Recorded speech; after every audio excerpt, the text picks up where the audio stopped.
नाशिकमध्ये आदिवासी विकास भवनाच्या समोर गेल्या 6 दिवसांपासून रोजंदारी कर्मचाऱ्यांचे बिऱ्हाड धरणे आंदोलन सुरू। आदिवासी विकास भवनाच्या परिसरात नाशिक पोलिसांचा मोठा फौजफाटा तैनात। बाह्य स्त्रोत पदभरती प्रक्रिया रद्द करावी या प्रमुख मागण्यांसाठी आंदोलन सुरू। आदिवासी विकास भवनाच्या समोर 700 ते 800 आंदोलक रस्त्यावर बसून मागण्या मान्य होत नाही तोपर्यंत आंदोलन सुरूच ठेवण्याचा इशारा।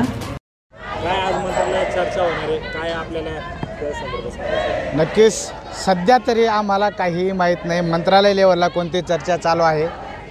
आम्हाला 2 दिवसापूर्वी आमंत्रित केलं होतं की तुम्ही चर्चेसाठी यावं, परंतु आमची एक भूमिका आहे, चर्चा खूप झाल्या, चर्चेतून मार्ग निघाला नाही।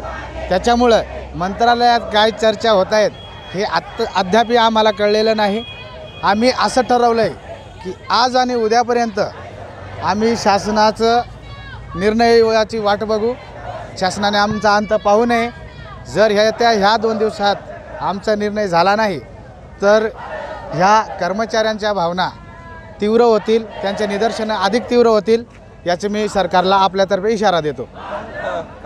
नाशिक पोलीस अधिकारी कर्मचारी दंगल विरोध पथक राज्य राखीव दलाच्या तुकड्या तैनात। NCN न्यूजसाठी रोहन धनी, नाशिक।